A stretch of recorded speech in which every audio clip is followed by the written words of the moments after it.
아멘. 우리 성도님들께서도 잘 아시겠지만 다윗은 젊은 날 여러 번의 위기의 시간이 있었습니다.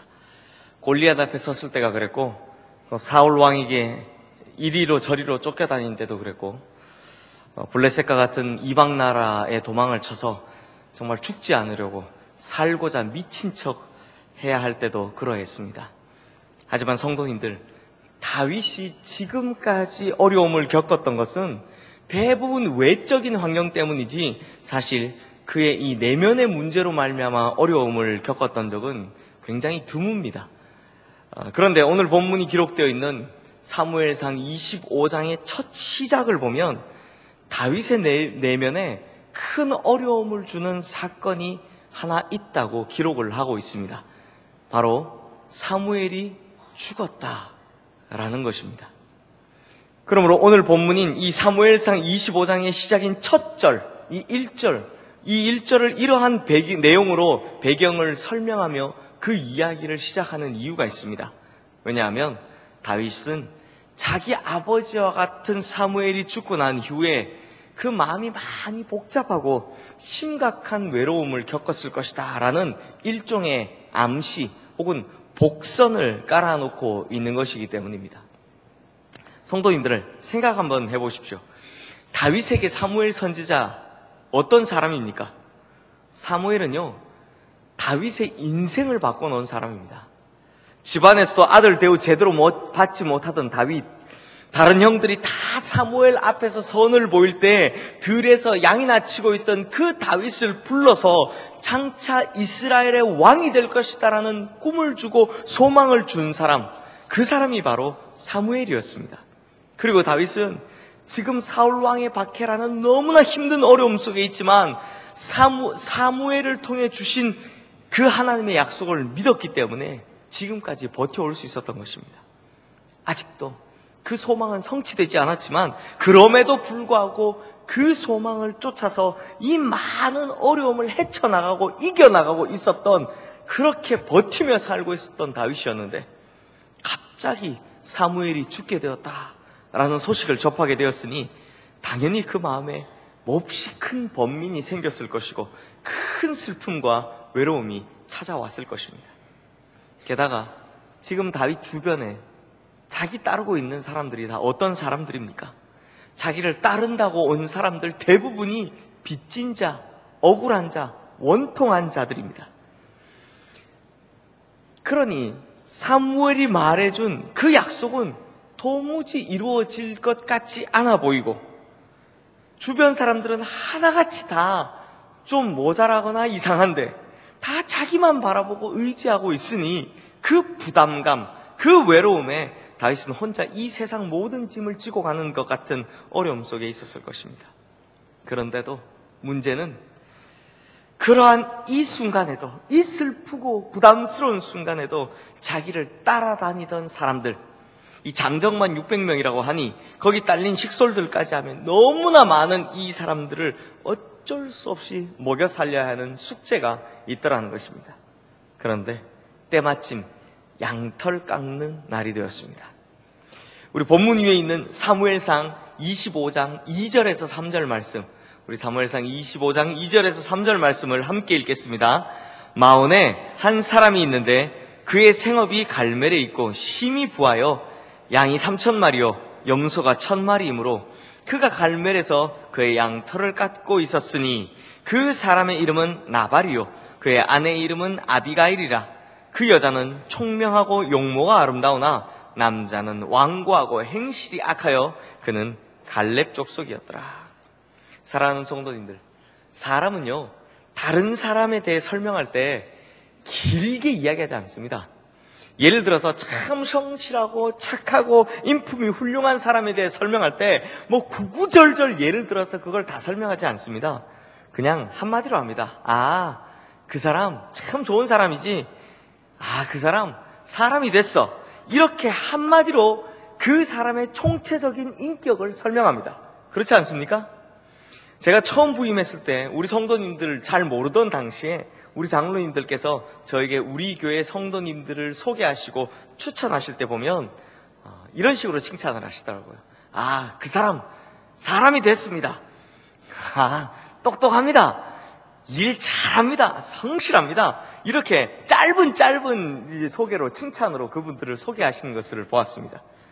반대로 아주 비열하고 악랄하고 야비하고 나쁜 사람에 대해 설명할 때도 구구절절 그 사람에게 있었던 이야기들을 다 이야기하고 자세히 설명하지 않습니다.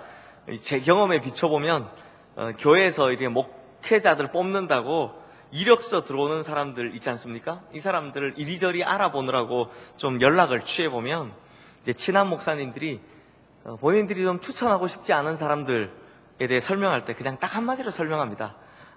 걔 사기꾼이야. 그 인간, 아니면 이런 경우도 더 긴 말 하지 않겠습니다. 잘 알아들으실 거라 생각합니다.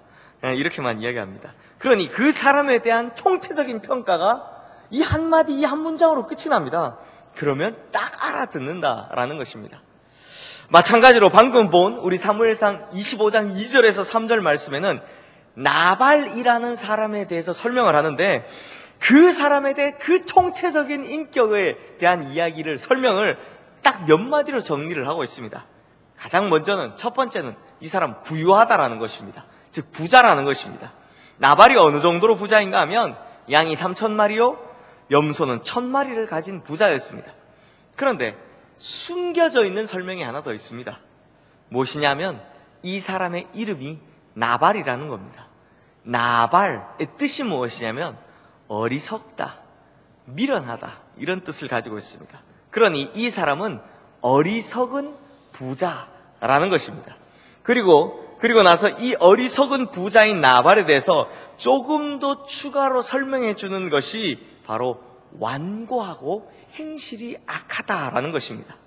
여기서 완고하다라는 히브리어 카셰는요 아주 고집이 센 것을 이야기하고 악하다라는 히브리어라는 다른 사람에게 피해를 끼칠 정도로 나쁘다라는 것을 의미합니다. 그런데 다윗은 이 어리석고 고집도 세며 타인을 배려할 줄 모르는 부자 나발이라는 사람이 양털 깎는다는 소식을 듣자 소년 10명을 보내서 자신들의 먹을 것을 좀 달라고 이 양식을 청하게 되었다는 것입니다. 사실 이스라엘 사람들은 율법에 의해서요 지나가는 객이나 나그네를 그저 보내지 않고 반드시 대접하고 보살펴 주라라는 것이 법으로 제정되어 있습니다. 그리고 관습적으로 양털 깎는 날, 바로 이 날을 축제의 날로 삼기 때문에 이 날은 기분 좋게 고기도 잡고 해서 후하게 주변의 나그네와 객을 대접하는 날이기도 했었습니다.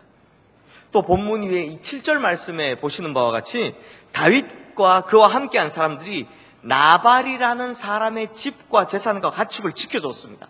광야에 떠들던 베두인족이나 혹은 강도떼로부터 지켜주는 그 일을 했기 때문에 당연히 별 의심 없이 아무리 나발이라는 사람이 이상한 사람일다 할지라도 당연히 자신들에게 먹을 것을 좀 나누어 주겠지라고 생각하고 지금 다윗이 사람을 보낸 것입니다. 그런데 이 어리석고 고집세며 타인을 배려할 줄 모르는 부자 나발 어떻게 했다고요? 당연히 거절합니다. 그런데 그 거절도 보통 거절이 아닙니다. 그때 나발의 대답이 이렇습니다. 우리 본문 10절과 11절 말씀, 우리 화면에 뜨는 말씀 함께 읽겠습니다. 나발이 다윗의 사환들에게 대답하여 이르되 다윗은 누구며 이새의 아들은 누구냐? 요즘에 각기 주인에게서 억지로 떠나는 종이 많도다.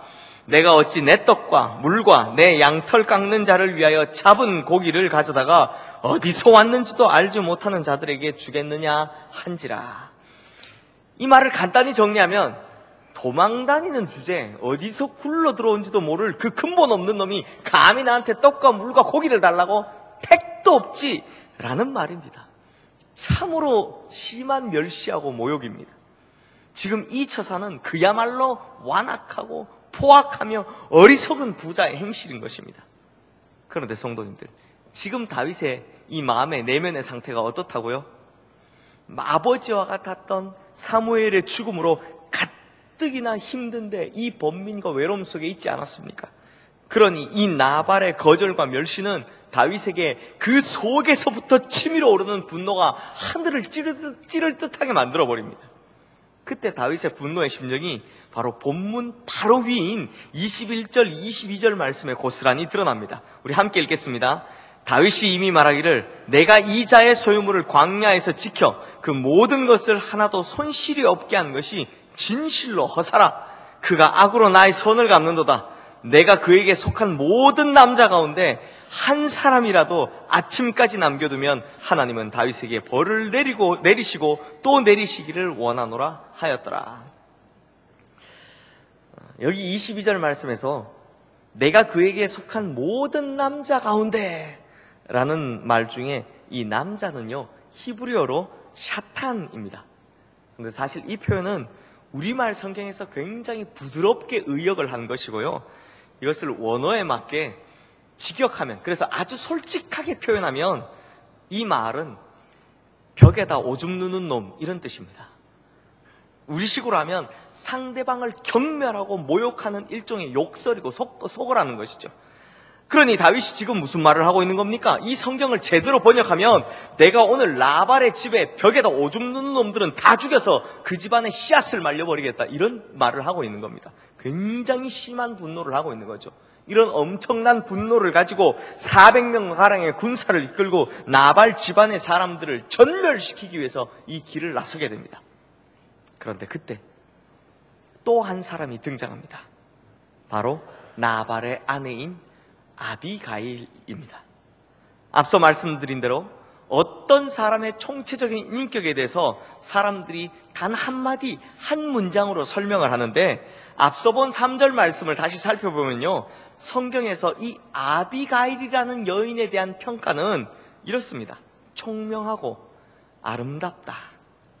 즉 어리석고 고집세고 다른 사람 배려 안 하는 이 부자인 남편 나발과는 정반대되는 캐릭터로 말씀하고 있음을 볼 수 있습니다. 이렇게 총명하고 아름다운 여인이라서 그런지 이 아비가일이라는 여인은요, 나발의 어리석은 행동과 그로 말미암아 다윗이 자신들을 쳐들어온다는 이 소식을 듣자마자 급히 다윗 앞에 나와서 이렇게 이야기를 합니다. 내 주여, 내 말을 들으소서. 오늘 본문을요, 성도님들 쭉 읽어보시면 문장이 매우 어색할 정도로, 읽기가 굉장히 힘들 정도로 아비가일이 다윗을 향해 내 주여, 내 주라고 계속 말하는 것을 볼 수 있습니다. 모두 27번이나 말하는 것을 볼 수 있습니다. 그렇지만 그 어색함 속에서도 아비가일은 다윗에게 아주 결정적인 이야기를 하고 있음을 볼 수 있습니다. 무슨 이야기를 하냐면, 다윗이여, 당신은 하나님께서 세우신 사람입니다 라는 이야기를 하고 있다는 것입니다. 오늘 본문인 이 24절부터 31절까지의 아비가일의 이야기, 이 긴 이야기를 한 문장으로 축약하면 바로 이것입니다. 다윗이여, 당신은 하나님께서 세우신 사람입니다. 이 아비가일의 이야기 중 가장 중요한 이야기가 바로 본문 30절, 31절 말씀입니다. 우리 30절, 31절 말씀 함께 읽겠습니다. 여호와께서 내 주에 대하여 하신 말씀대로 모든 선을 내 주에게 행하사 내 주를 이스라엘의 지도자로 세우실 때에 내 주께서 무죄한 피를 흘리셨다든지 내 주께서 친히 보복하셨다든지 함으로 말미암아 슬퍼하실 것도 없고 내 주의 마음에 걸릴 것도 없으시니, 다만 여호와께서 내 주를 후대하실 때에 원하건대 내 주의 여종을 생각하소서 하니라. 무슨 이야기입니까? 이 여인의 이야기를 풀어 설명하면, 다윗이여, 나는 당신이 하나님께서 세우신 사람이라는 것을 잘 압니다. 그리고 하나님께서 약속하신 대로 반드시 당신을 하나님께서 이 나라의 왕으로 세워주실 것입니다. 그런데 제가 염려하는 것이 하나 있다면, 나발이라는 저 사람, 정말 죽여도 가치 없고 살려놔도 가치 없는 저 인간인데, 저 가치 없는 인간을 죽이는 바람에 하나님께서 당신 세우실 때, 당신 왕으로 세우실 때 흠이 되어서, 그게 빌미가 되어서 당신이 왕으로 서기에 어려움을 겪을까, 그게 염려가 됩니다. 그리고 당신의 상황이 지금 아무리 어렵다고 할지라도 하나님께서 당신을 통해 이루려고 하시는 그 일, 그것을 반드시 하나님께서 당신을 통해 이루어 주실 것입니다 라는 그 이야기를 하고 있더라는 것입니다. 성도님들, 정말 현명하지 않습니까? 이 여인의 이야기를 들어보면 정말 정말 총명하지 않습니까? 성경 안에서도 이 정도로 총명하고 현명한 여인을 찾아보기가 힘듭니다. 그래서 제가 여담으로 말씀드리면, 제가 청년 사역할 때 우리 남자 청년들 형제들한테 아비가일 같은 자매 만나게 해달라고, 그렇게 배우자로 만나게 해달라고 기도하라고 그렇게 늘 권면을 했습니다. 우리 성도님들도 우리 자녀들, 특히 아들들 많이 가지신 분들, 아들들, 손자들 위해서 기도하실 때 이렇게 총명하고 아름다운 아비가일 같은 배우자 만나게 해달라고 기도하시기를 바랍니다. 사랑하는 성도님들, 지금 다윗은요, 어쩌면 사무엘에게서나 들을 법한 이야기를 이 총명한 여인 아비가일을 통해서 듣게 되었다는 것입니다. 그러니 그때 다윗이 정신이 번쩍 드는 겁니다. 외로움과 분노가 만들어내는 이 내면의 어려움으로 인해서 지금 이를 갈면서 복수를 하기 위해 욕설을 퍼부으면서 이렇게 달려왔는데, 이 아비가일이라는 여인의 한마디 말로 인해서 다윗은 지금 자기가 무엇을 하고 있는지, 자기가 원래 어떤 사람이었는지, 자기가 하나님 앞에 누구였는지를 정확하게 깨닫게 되었다는 것입니다. 분노를 마음껏 표현하면서 자기 마음대로 누군가를 마음껏 죽일 수 있는 그런 인생이 아니라, 자신이 하나님 앞에 부름받았던 그 본래의 목적을 확실하게 되새겨보며 깨닫게 되었다는 것입니다. 그러니 성도님들, 무엇을 깨달았다는 것입니까? 바로 하나님 앞에서 자기의 정체성을 깨닫게 되었다는 것입니다. 하나님 앞에서 내가 어떤 사람인지, 하나님 앞에서 내가 누구인지를 깨닫게 되었다는 것입니다. 그 깨달음 속에서 자기 안에서 잊혀져 버렸던 그 비전과 소망들이 다시 생각나게 되었고, 그리고 지금까지 자신과 함께 하신 그 하나님의 보호하심과 인도하심이 다시금 기억나게 되는 것을 경험한 것입니다. 그러니 성도님들, 이 깨달음이라는 것이 얼마나 중요한 것입니까? 그러므로 이러한 깨달음이 있을 때 우리는 분노를 이기고 미움을 이기고 혈기를 이겨낼 수 있는 것입니다. 그리고 이러한 깨달음이 있을 때 우리는 다시금 하나님의 은혜와 소명 안에 들어갈 수 있게 된다는 것입니다. 사랑하는 성도님들, 이런 것을 바로 회복이라고 합니다. 그러므로 이 깨달음이라는 것이 얼마나 중요하냐면, 깨달음은 그 깨닫는 즉시 바로 회복으로 이어지기 때문입니다. 이렇게 자기 정체성을 즉시로 회복한 다윗이 바로 그 길을 돌이키면서 아비가일이라는 여인에게 이렇게 이야기를 합니다. 우리 본문 아래 32절, 33절 말씀입니다. 함께 읽겠습니다. 다윗이 아비가일에게 이르되, 오늘 너를 보내어 나를 영접하게 하신 이스라엘의 하나님 여호와를 찬송할지로다. 또 내 지혜를 칭찬할지며 또 내게 복이 있을지로다. 오늘 내가 피를 흘릴 것과 친히 복수하는 것을 내가 막았느니라. 다윗이 아비가일에게 무엇이라고 한 겁니까? 하나님께서 당신을 보내신 거라고. 그래서 이 복수의 사태를 막았다고, 그만큼 당신 참 지혜롭다고 하면서, 그래서 지금 내가 무슨 짓을 하려 했는지 당신이 깨닫게 해주었다고, 반대로 내가 원래 어떤 사람인지 그것 또한 깨닫게 해주었다고 하는 이 감사의 인사를 하는 것입니다. 그래서인지 저 아래 저 42절 말씀에 보면요, 이 지혜롭고 총명하고 아름다운 여인 아비가일은 나발이 갑작스럽게 죽고 난 후에 결국에 다윗의 아내가 되는 것을 볼 수 있습니다. 사랑하는 성도님들, 인생이란 참 다양한 얼굴을 우리에게 보여줍니다. 그래서 때론 살다 보면 때로는 부유해질 때도 있고, 또 너무나 좋고 또 평안할 때도 있지만, 반대로 너무나 어려운 일을 만날 때도 있고, 때로는 심하게 속상한 일을 만나게 될 때도 있습니다. 그리고 인생을 좌지우지하는 이 선택의 기로에 설 때마다, 또 중요한 결정의 무게감에 짓눌릴 때마다 우리의 지혜가 부족하고 미래에 대한 안목이 부족함에 늘 안타까움을 느끼기 마련인 것입니다. 그래서 이럴 땐 제발 누가 좀 가르쳐주면 좋겠다 싶습니다. 어디로 가야 할지, 무엇을 해야 할지 누가 좀 가르쳐 주었으면 좋겠다라는 생각을 반드시 하게 됩니다. 그러니 이 세상의 어리석은 사람들은 어디 가서 물어봅니까? 누가 좀 가르쳐 줬으면 좋겠다 싶으니 어디 갑니까? 저 점쟁이들 찾아가서 저 귀신, 잡귀신들한테 점이나 치면서 물어보고 운세나 따지고 그러지 않습니까? 하지만 우리 성도님들은 달라야 하지 않겠습니까? 저는 목사이지만 아직도 너무나 어리고 너무나 부족한 것이 많은 목사입니다. 사실 오늘 설교가 우리 시흥교회에 와서 대예배 설교한 지 51번째 되는 설교입니다. 이 말이 무슨 말이냐면 설교 시작한 지 1년 되었다는 겁니다. 그런데 이 1년을 거치는 동안 참 감사하고 은혜 받은 것들이 훨씬 더 많지만요, 가끔은 이런 생각을 할 때가 있습니다. 이렇게 좀 어리고 부족한 나 같은 목사가 아니라 좀 더 능력 있고 좀 더 총명하고 지혜롭고 좀 더 훌륭한 목사님이 오셨더라면 우리 교회가 훨씬 더 잘 되고 훨씬 더 좋아지지 않았을까라는 생각을 가끔씩, 그리고 몇 번이고 해본 적이 있습니다. 저의 부족함에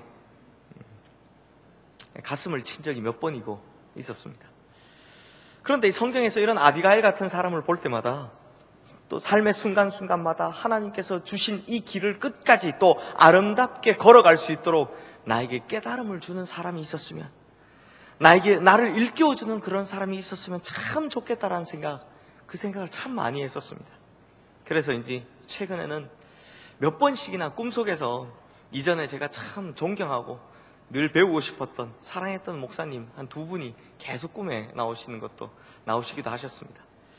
그 꿈에서 깨고 나면 이런 생각을 하는 겁니다.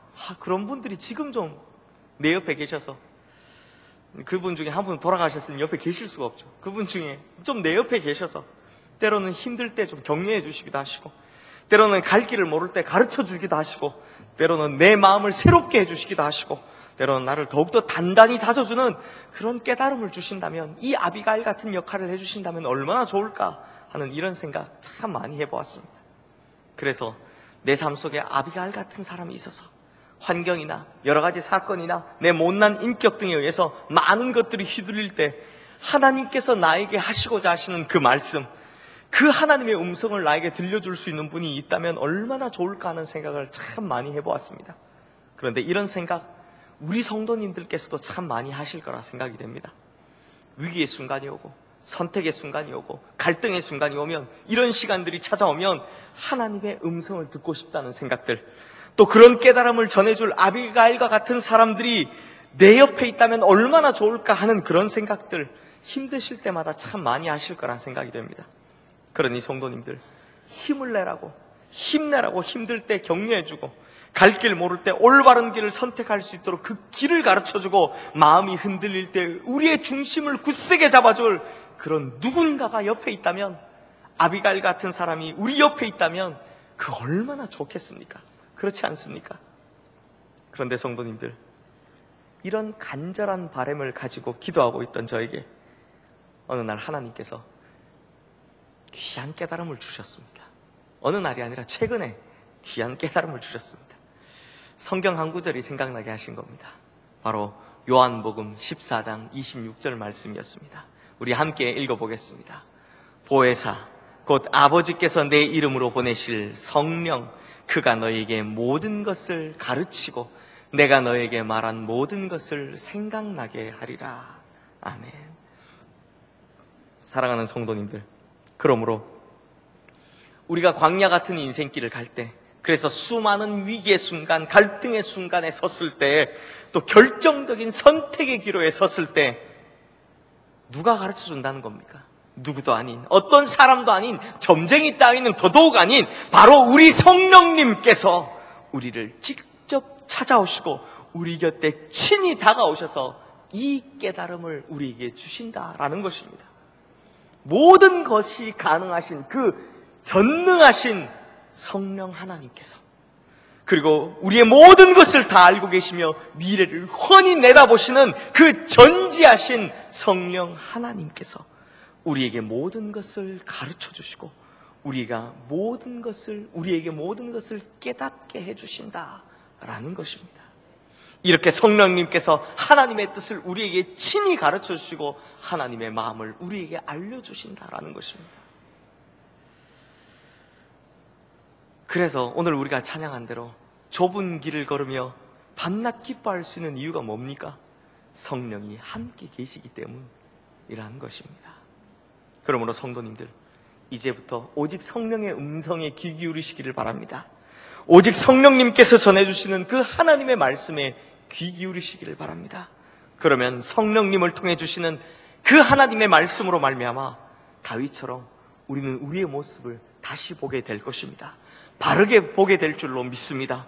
아비가일의 말에 다윗이 그러했던 것처럼 성령님의 음성으로 말미암아 내가 어디에 있는지, 내가 하고 있는 것이 무엇인지를 깨닫게 하시면서 환경에 휘둘리고 분노에 휘둘리고 사건에 휘둘리고 자기 욕망에 휘둘리고 있는 나로 하여금 다시금 정신을 차리게 하실 것이라 믿습니다.